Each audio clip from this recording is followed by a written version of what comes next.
Hi, this is Vivian Mead with Progressive Pulse, and I had a chance to attend the producer and director's Q&A for the film Cachao, Uno Mas, which is one of the documentaries featured in this year's San Francisco International Film Festival. And there's two things to be noted about this particular film. One, it's shot entirely in San Francisco from coverage of Cachao's performance in 2005 at Bimbo's, along with interviews at the Cigar Bar in San Francisco.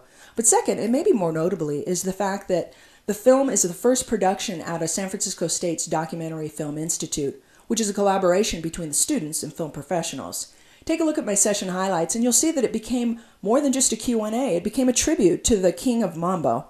Take a look.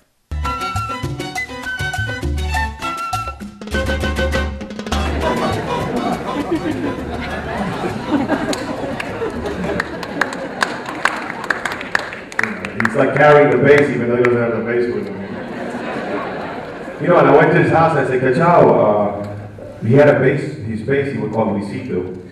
And I said, I went to his house and I said, let me see Luisito, because wherever we performed, he never brought his bass.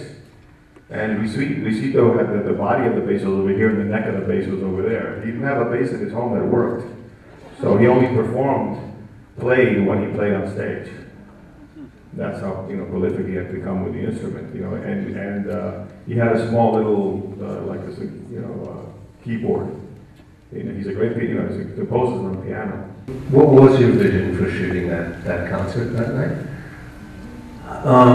As Steve said, we were just planning on doing a small shoot. Initially, we didn't ask to do that, and I just shot something for Paul Winters in New York, and we had used these certain cameras and lighting, and I said, well, wouldn't it be cool if, and I knew Les Blank was brought on early on in this film, and it recommended me, I guess. And I knew I couldn't shoot a Les Blank film if I tried, so I said, well, I'm going to do the opposite. I'll shoot with track and dolly and a crane, and then won't be competing with Les. So we and we had an opportunity, I thought, for the tradition of the music.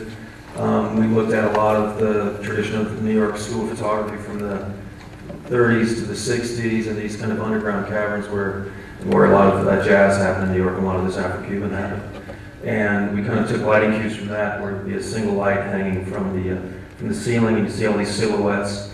And that was kind of so I came to San Francisco with these 35 photographs, and then said, let's light it like that. It's in the bottom of the basement. The actual film was composed of worked upon by both students and professionals, and it was sort of an interface between a lot of students at San Francisco State and a lot of professionals that we brought in to work on. So it was a great learning experience for everybody, the professionals working with the students, and of course the students working with the professionals. And it was not always an easy interface, but the end result was we're very happy with it.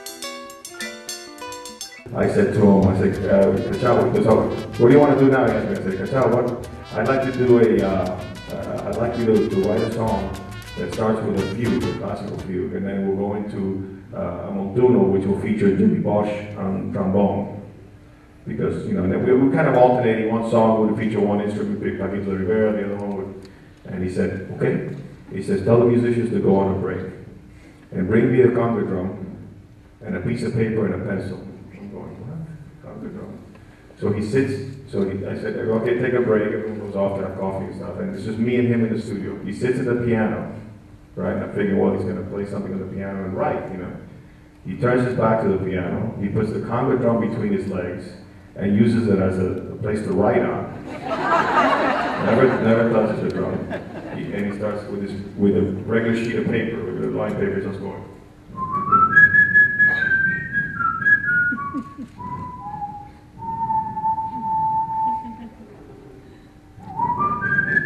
Writing lines like that, whistling. And then he says, okay, bring me the brass section. And he goes, and he picks a brass section, he takes a piece of paper, he goes, and he rips one line. He says, this is for you.